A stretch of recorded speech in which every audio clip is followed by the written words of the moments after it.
la portada que hicieron sobre el Mesías mexicano, ¿no? En el caso de Brasil sucede, en el caso de Argentina también sucede, y en el caso de Argentina es mucho más paradigmático, una forma de entender la realidad.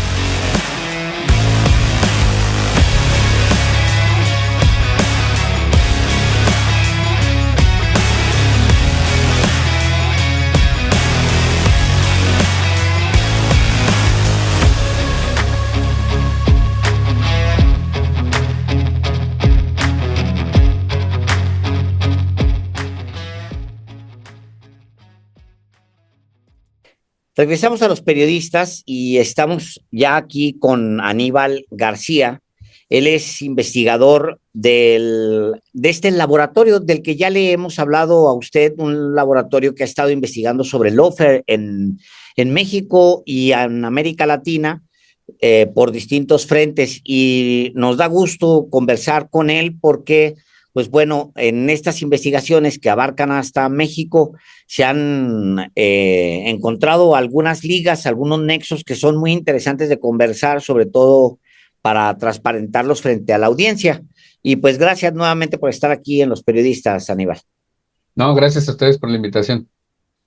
Aníbal, bienvenido a Los Periodistas en esta ocasión. Hemos platicado con Silvina Romano.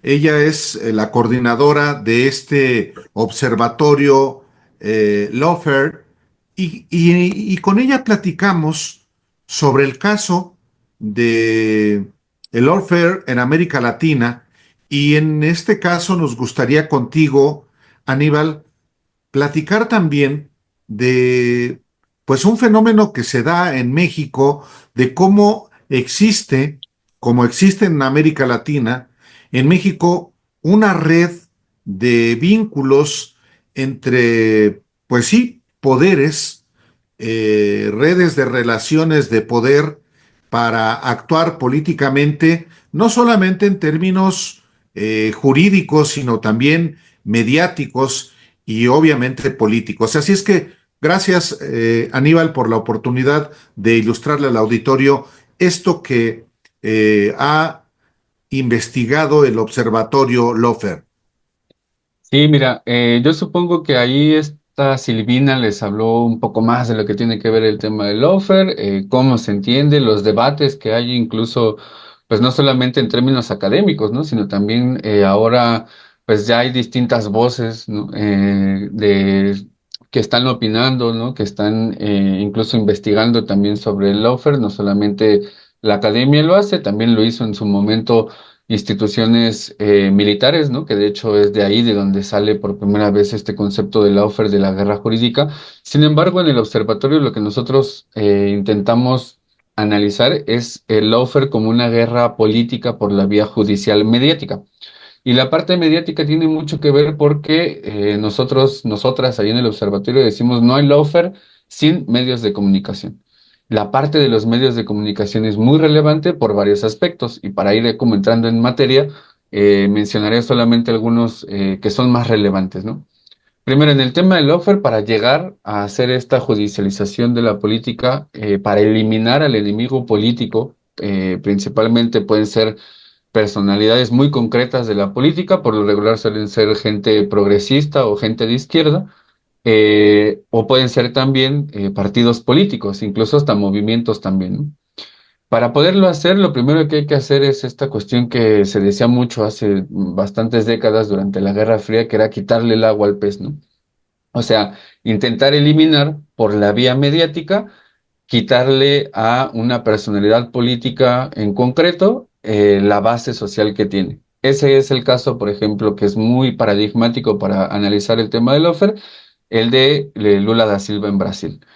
Constantemente estuvieron distintos medios de comunicación hegemónicos, tanto brasileños como internacionales, estableciendo una matriz de opinión, o sea, estableciendo una forma en la que tiene que ser analizada la política, una forma en la que tiene que ser analizada incluso una gestión de gobierno, y se fue estableciendo esto con el tiempo, con los medios de comunicación hegemónicos, tanto nacionales como extranjeros, y se fue minando el apoyo social que tenía Luis Ignacio Lula da Silva.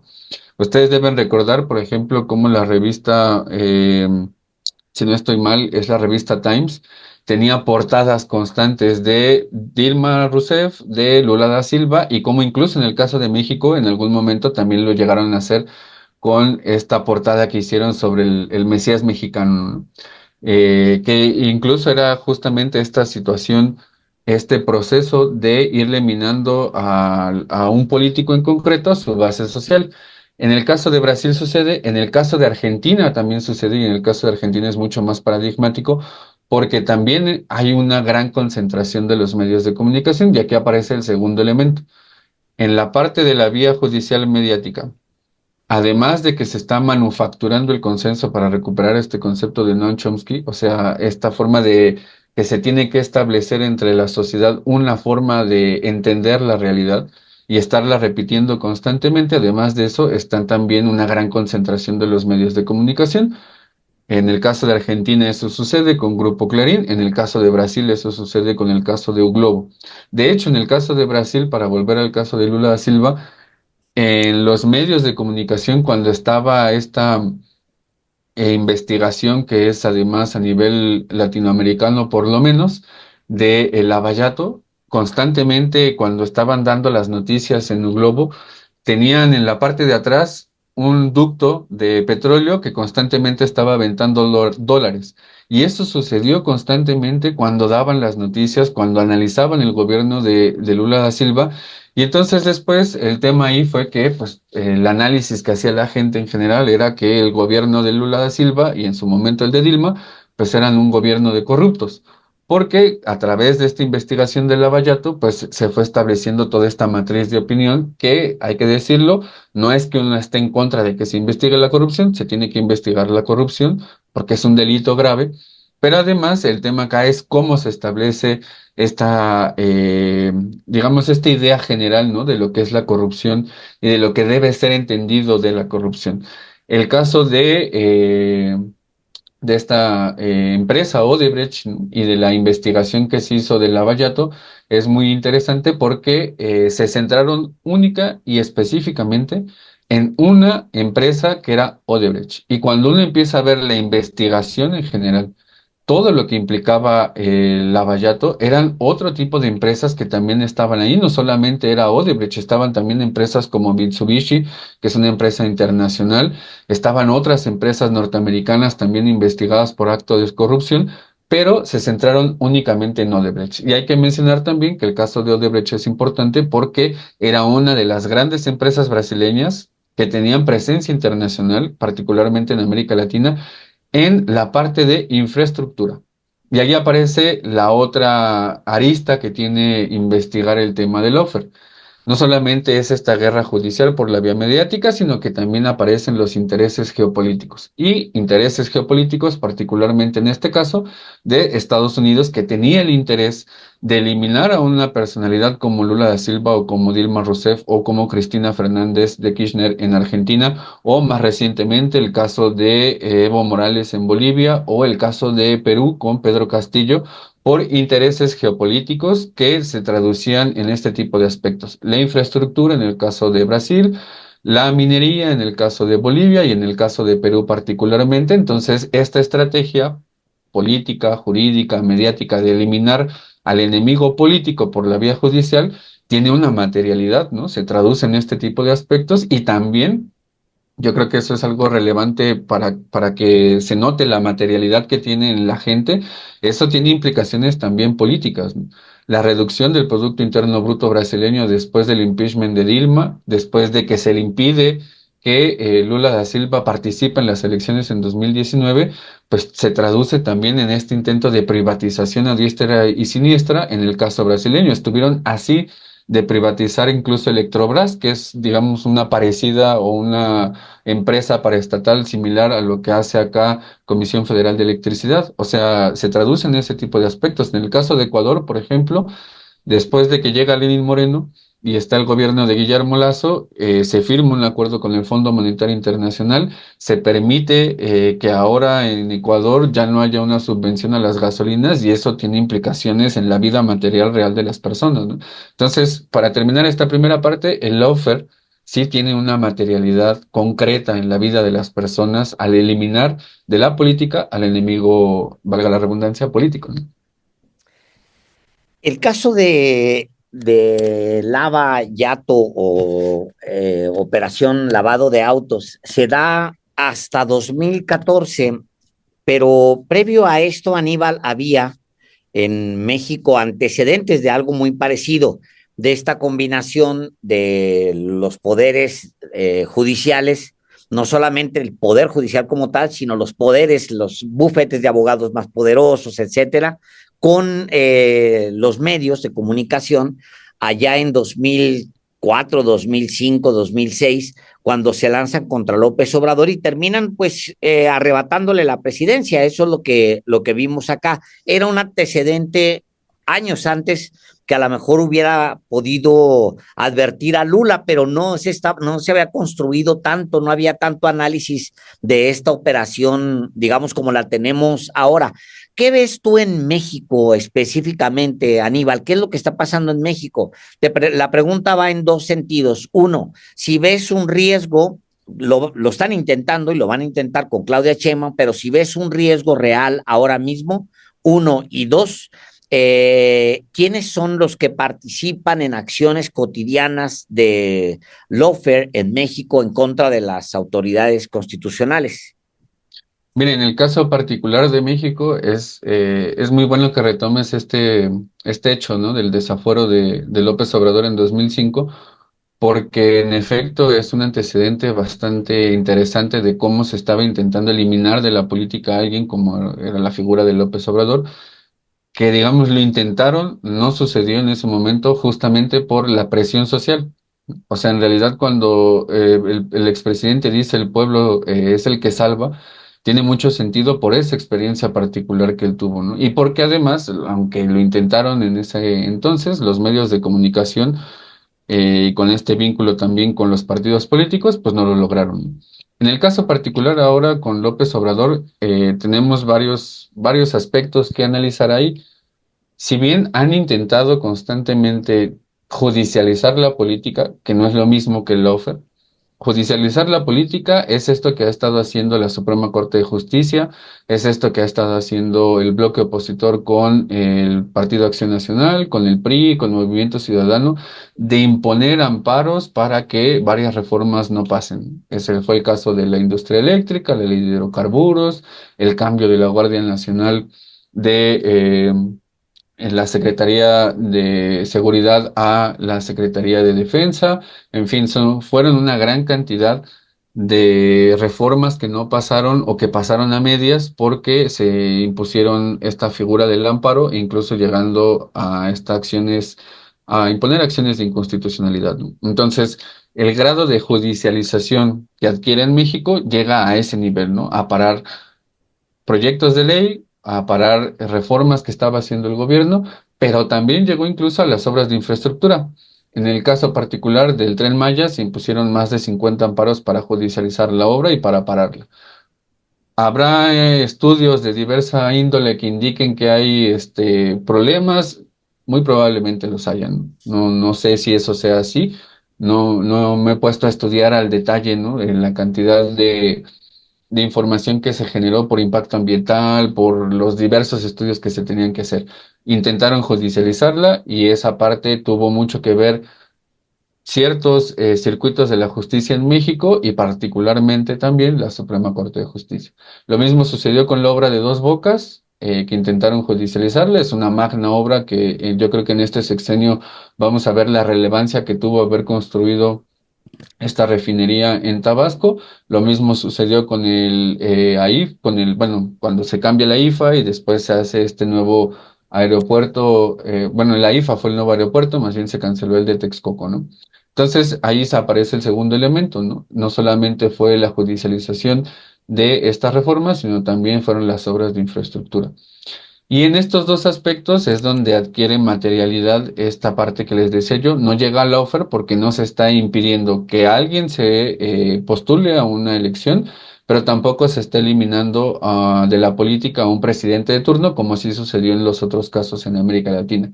Sin embargo, está el tercer elemento, que ahí sí yo creo que eso es algo de, de cuidado y sobre todo de análisis, que es esta mancuerna o esta vinculación que hay con los medios de comunicación hegemónicos que no son independientes y que además varios de ellos tienen financiamiento de grupos fácticos o ya concretamente el gobierno de Estados Unidos.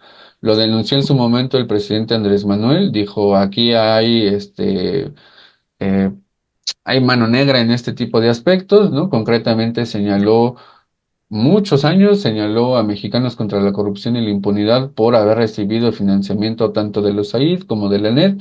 También señaló a partir de eso a Claudia X González, que es, digamos, la cabeza más visible del bloque opositor, pero que representa a todo un bloque detrás, que es un bloque que fue histórico, para ponerlo en términos de Gramsci, que intentó ahí sí mantenerse en el poder por la parte política, por la parte económica, por la parte mediática, por los vínculos que había también con Estados Unidos. En fin, eso lo intentaron hacer bastantes décadas, le salió hasta que llega Andrés Manuel en el 2018 y aquello se cae.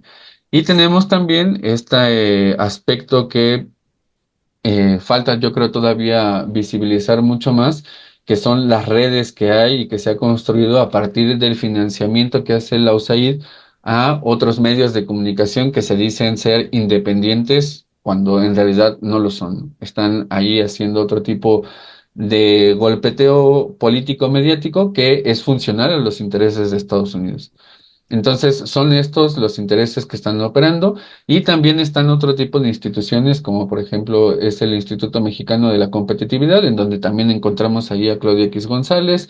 Está financiado también por empresarios mexicanos que se beneficiaron de los últimos 35 años de la era del neoliberalismo y que estaban constantemente defendiendo sus intereses. El último reducto de estos intereses, ¿cuál fue? El Poder Judicial.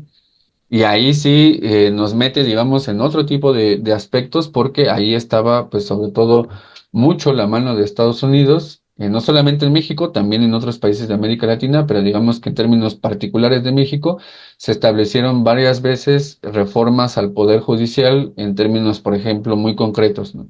El establecimiento de este nuevo sistema penal acusatorio oral, eso fue establecido también por Estados Unidos porque tenían un interés en homologar la justicia en México a la de América del Norte, en concreto Estados Unidos, ¿no? Entonces, este tipo de aspectos avanzaron y ahora tenemos pues estos cuatro elementos, yo diría, ¿no?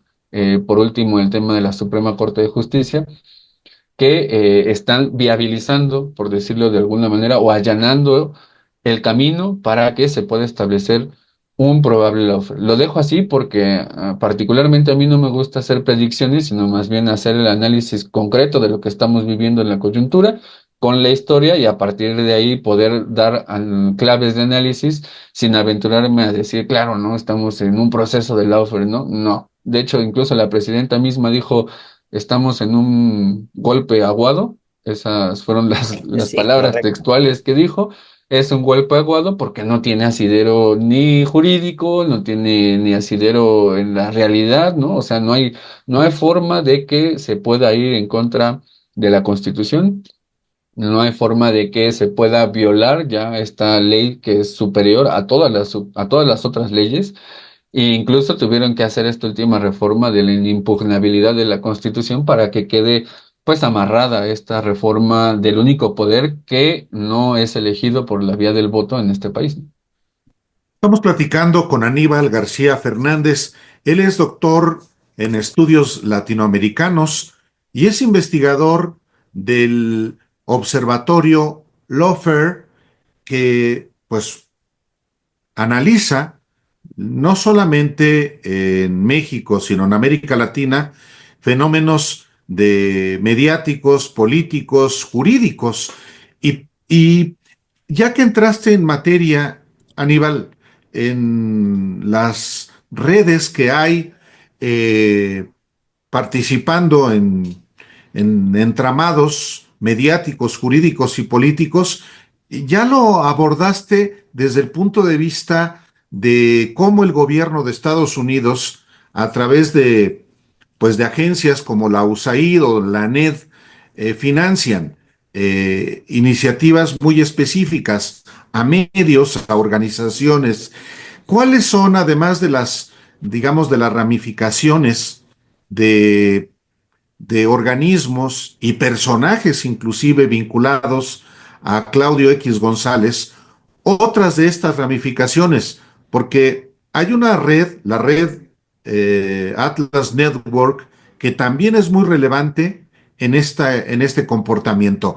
¿Qué organismos, qué personajes y qué poder, inclusive mediático, tiene esta ramificación?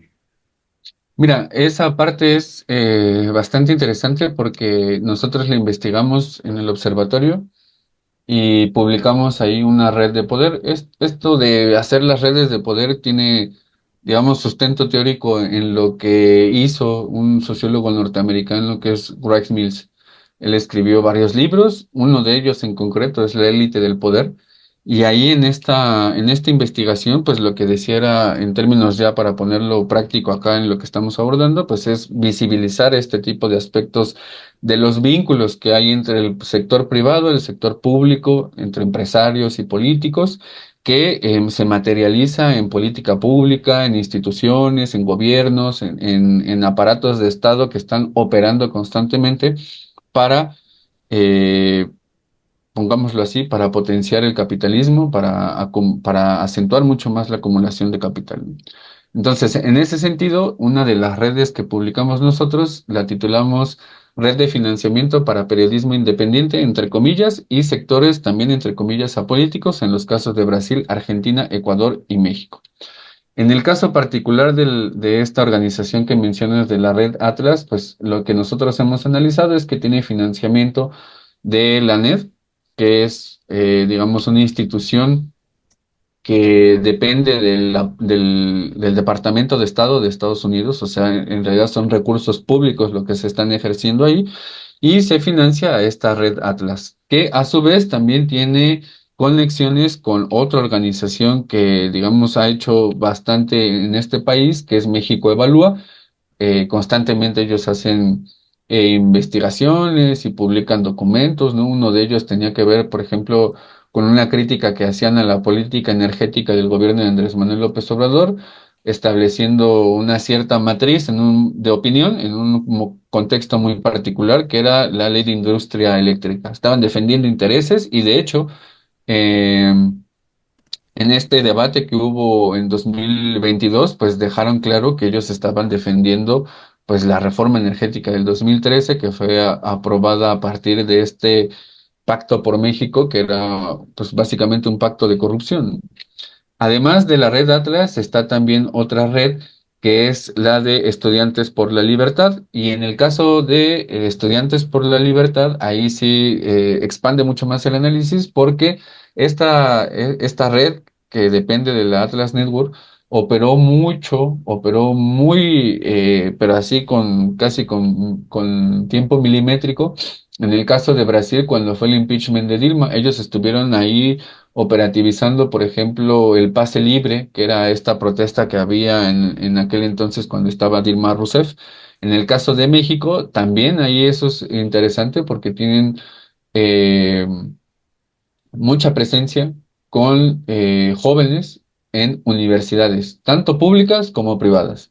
Caso particular, y eso me parece relevante, es el caso de la UNAM, de la Universidad Nacional Autónoma de México, porque hay mucha gente vinculada a Estudiantes por la Libertad, y eso es algo que, digamos, no es de ahora, ya tiene bastantes años, ¿no?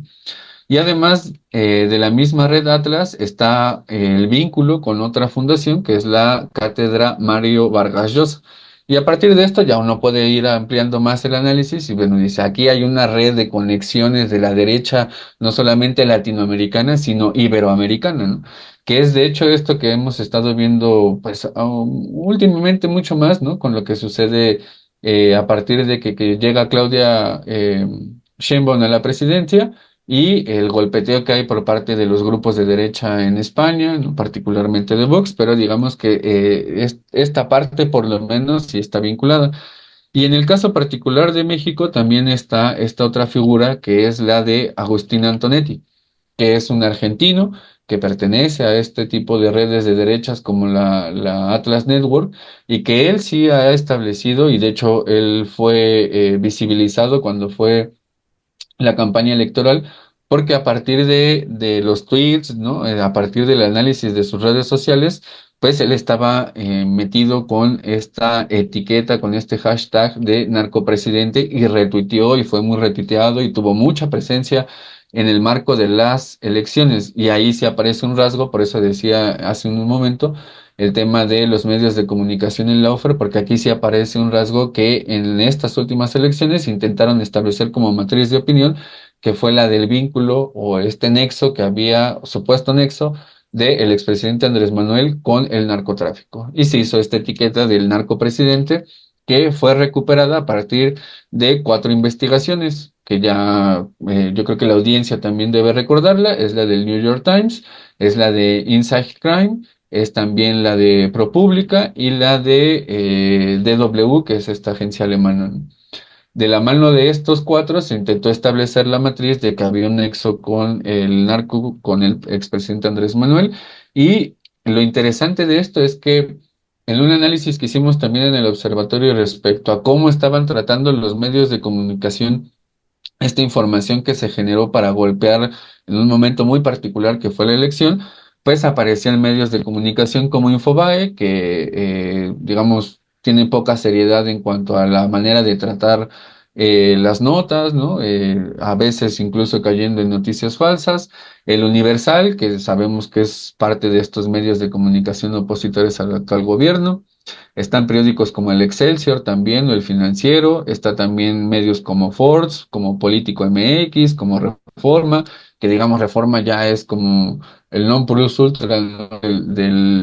del golpeteo en contra del gobierno tanto de Andrés Manuel como ahora. Está también Proceso, El País, que digamos esto conecta también con esto que decía hace un momento del golpeteo, que no solamente estaba organizado en las derechas latinoamericanas, sino también iberoamericanas.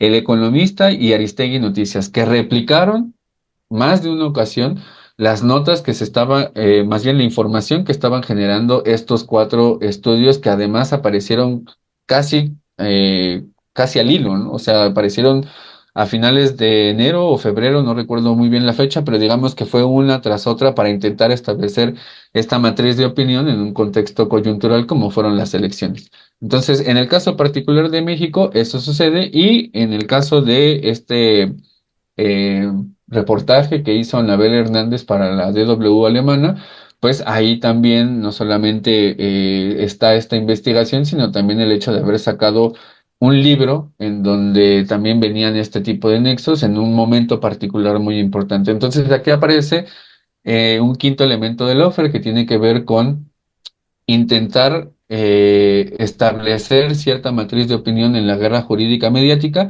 que suele ser en coyunturas muy particulares. Puede ser una elección, puede ser un escándalo de corrupción también, puede ser una mala gestión, o incluso ahora también desastres naturales que también pueden ser agarrados para golpear a un presidente. Lo digo porque en el caso de Evo sucedió con eso. Antes de que sucediera todo el golpe, meses antes incluso, había empezado con los incendios en un lugar que es la Chiquitanía, y ahí estaba ya operando parte de la derecha boliviana, que después vuelve a aparecer cuando sucede el golpe de Estado. Entonces, esto es interesante por este tipo de aspectos. Y lo otro que también es un elemento clave, el eventos mundiales deportivos. En el caso particular de Dilma, sucedió con, no recuerdo ahí si fueron las Olimpiadas o fue el Mundial, porque fueron uno tras otro, pero también este tipo de aspectos suceden. Y ojo que México va a ser sede del Mundial próximamente. Aníbal, quisiera preguntarte, ir un poquito más allá.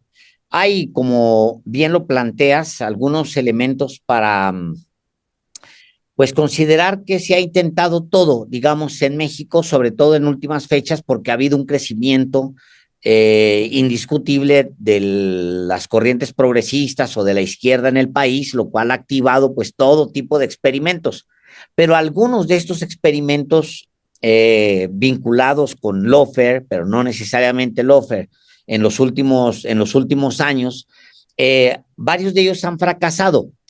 y me gustaría que analizaras el tema del fracaso de algunos de los mecanismos tradicionales del lawfare y del no lawfare, sino de las guerras sucias, para tratar de quebrar, digamos, a los dirigentes sociales y luego alejarlos de la gente, todo esto que tú vienes contando y que planteas como parte de una estrategia más redonda. El último es el que planteas justamente y qué bueno que lo sacas lo mencionas porque yo iba para allá. Te quería preguntar eh, si falla, como vimos que falló, el ataque del narcopresidente contra López Obrador, incluso te diría como que generó una mayor cohesión. ¿A qué atribuyes el fracaso? Por ejemplo, como primera pregunta, ¿a qué atribuyes ese fracaso?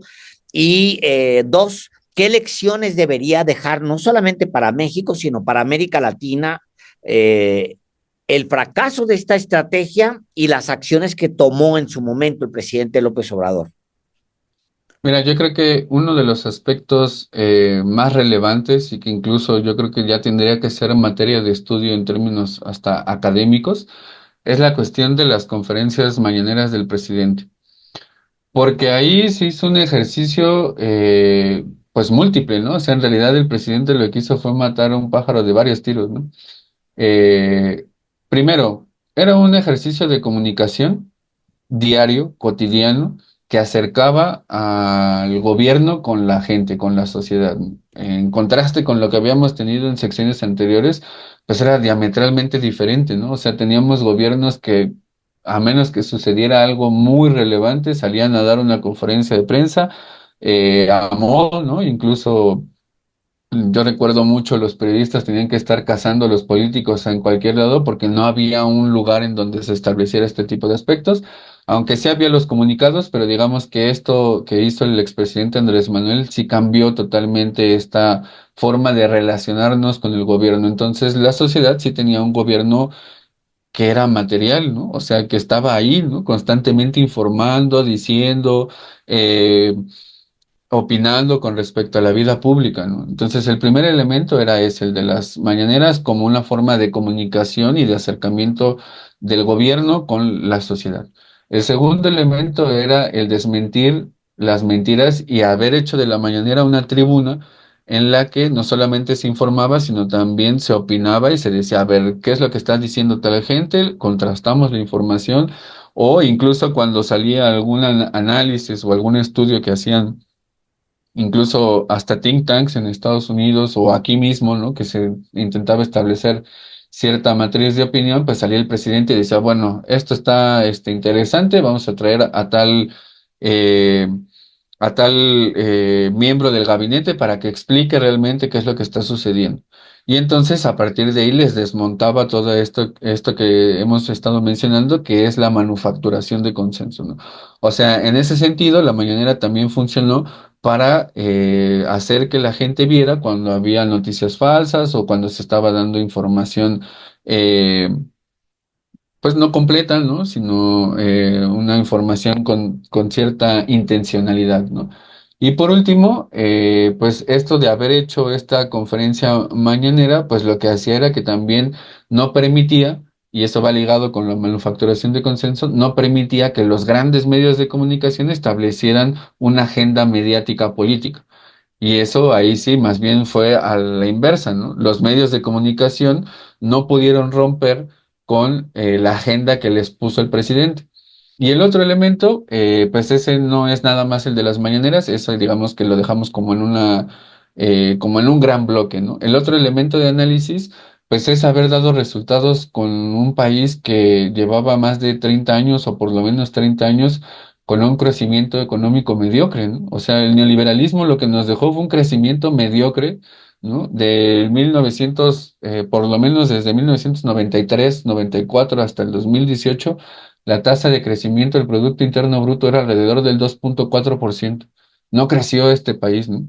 No crearon empleos como los que se necesitaban, privatizaron la salud, privatizaron la educación, privatizaron o incluso casi llegaron a privatizar Esa era la intención, pero les faltó otro poco, petróleos mexicanos, ¿no? Para nosotros, como país, petróleos mexicanos, pues no es solamente una empresa pública, ¿no? De petróleo, sino más bien eso tiene una raigambre cultural, ¿no? Que le da sentido también a este país, ¿no? Pues basta recordar solamente el poema de Suave Patria, ¿no? Los veneros que nos dio el diablo, pues son justamente esto, ¿no? El petróleo, ¿no? Entonces nosotros sí tenemos un raigambre ahí bastante fuerte con el tema del petróleo. Bueno, eso también lo modificó, ¿no? O sea, en términos generales, le volvió a dar una vitalidad a la política mexicana.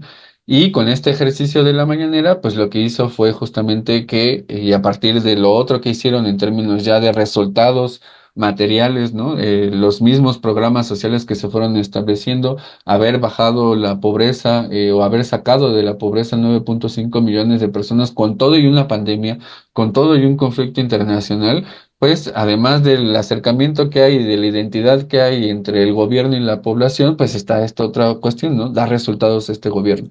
Y entonces a partir de ahí no lograron pues eliminar o no lograron quitarle o minar este apoyo y la base social, sino al contrario terminó fortalecida, ¿no?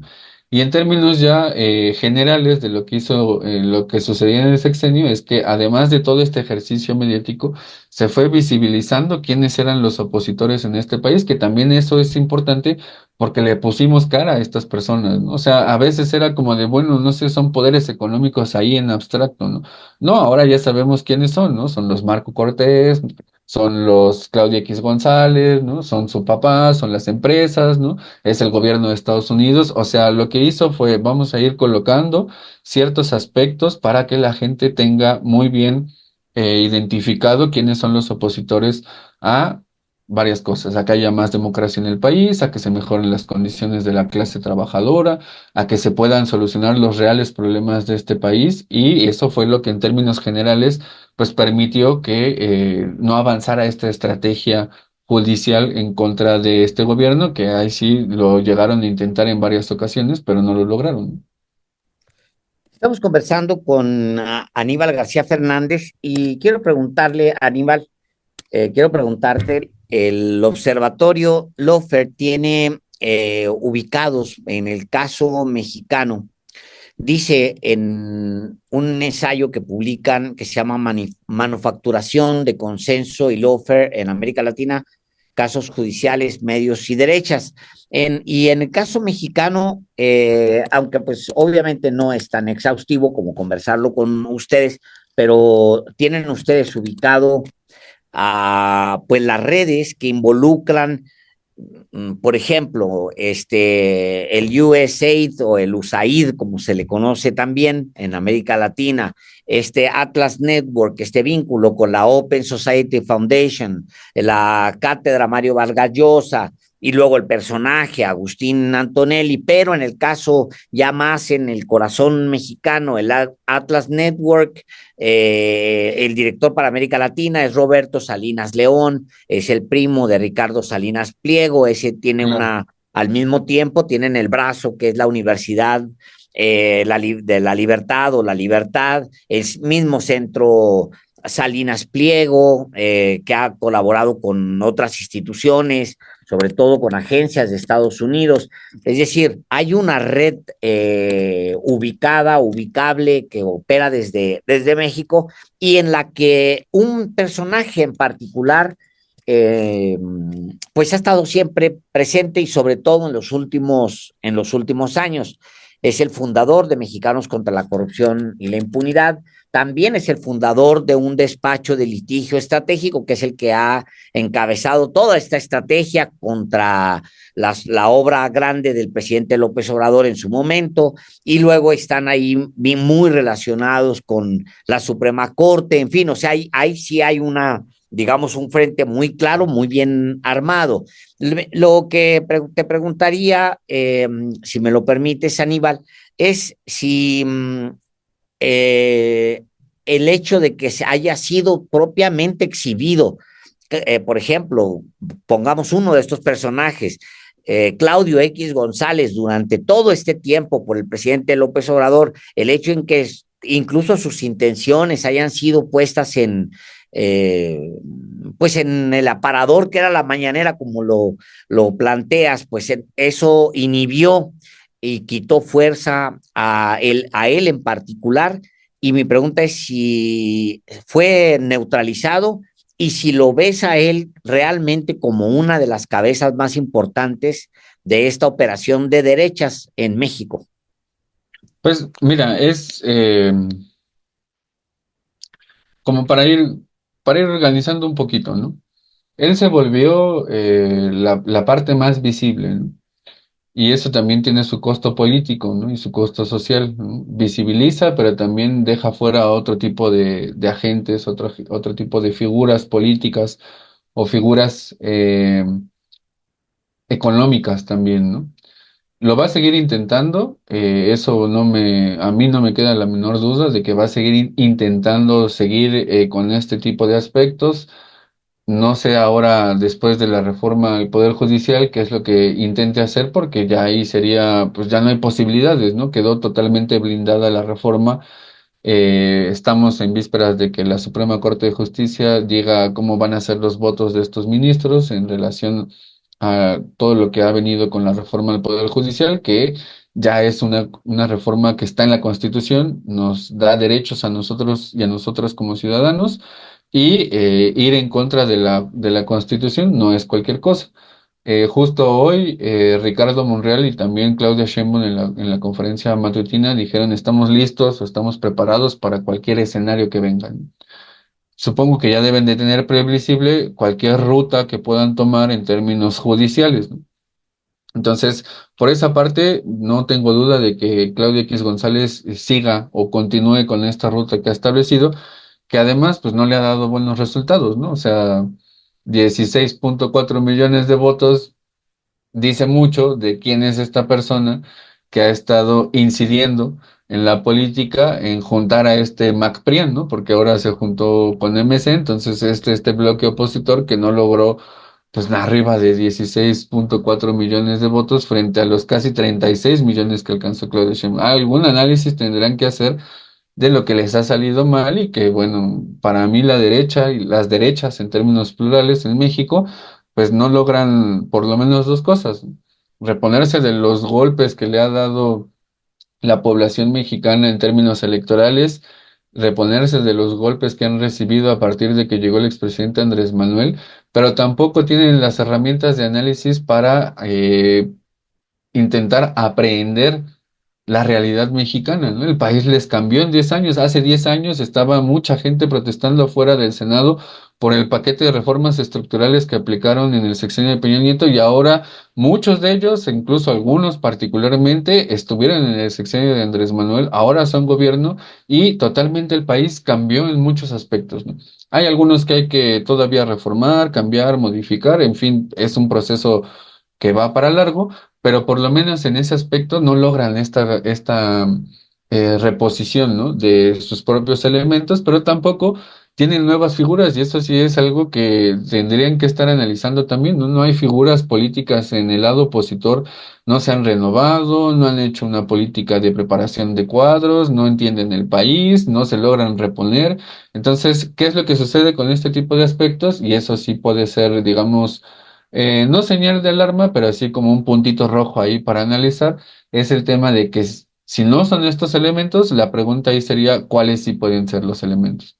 Y entonces ahí viene, bueno, van a intentar buscar otra vía que no va a ser la judicial, y eso sí es como para abrir una veta de investigación en torno a qué es lo que podrían hacer si no es lo judicial, si no es lo político, si no es lo electoral, qué elementos les van a quedar a ellos. Es decir, ya que todas las estrategias que tradicionalmente se utilizan para estos casos no les han funcionado con la corriente progresista o con la izquierda mexicana, es posible, ves, adviertes que se puedan atrever a otras acciones menos ortodoxas, digamos, menos tradicionales, que son más riesgosas. Eso es lo que planteas, Aníbal.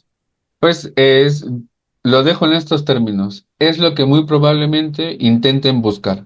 Que les resulte, eso ya es otro tema, ¿no? O sea, lo pueden buscar, y de hecho han intentado buscar este tipo de aspectos en todo lo que fue el sexenio de Andrés Manuel, pero no les ha dado resultados, entonces van a ir a buscar otro tipo de aspectos. ¿Qué es lo que sucede cuando uno analiza el lawfare? El lawfare nosotros lo ponemos como una estrategia, repito ahí sí, eh, repito para ser pedagógico, es una estrategia de guerra judicial mediática y la entendemos como parte del poder suave, de esta estrategia que se hizo desde la época de Bush para analizar a partir de dos aspectos, el poder suave y el poder duro, que son parte de esto que se entiende en inglés como el smart power, ¿no? El poder inteligente que tuvieron que hacer esta división analítica, que se traduce ahí sí en políticas públicas muy puntuales, pero que el lawfare está ubicado en esta estrategia de poder suave que es aplicado en ciertos países donde el costo político de intervenir es bastante alto. En el caso de México, no hay posibilidad de que haya una intervención, no les conviene ni siquiera a los mismos estadounidenses.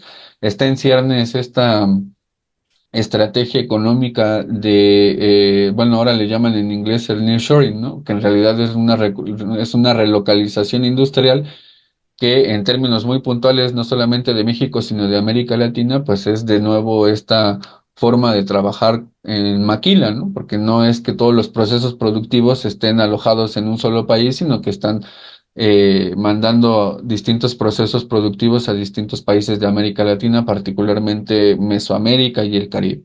Entonces, no conviene este tipo de aspectos. ¿Qué es lo que van a terminar haciendo? Pues hacer lo que históricamente ha hecho la derecha mexicana desde el siglo XIX, ir a llorar a otros países a decir que venga de nuevo un Maximiliano de Habsburgo porque es lo único que saben hacer y es lo que han hecho históricamente y por eso es que están donde están, ¿no? Están totalmente derrotados como una alternativa política porque ni siquiera eso pueden intentar hacer, ¿no? Ni siquiera tienen la posibilidad de establecer un plan político económico de país. Pues muchísimas gracias por la oportunidad de conversar. Gracias, Aníbal García Fernández, por esta oportunidad de conversar. Y pues por supuesto que esto está en evolución pues tendremos muchas oportunidades de seguir conversando sobre algo que le ha pegado a toda la región y que en México pues sí ha pegado, pero también se ha llevado, se ha puesto algunas para llevar. Así que pues Claro que sí. gracias, Aníbal. Un abrazo No, muy grande. gracias a ustedes. Un abrazo. Nos vemos. Hasta luego.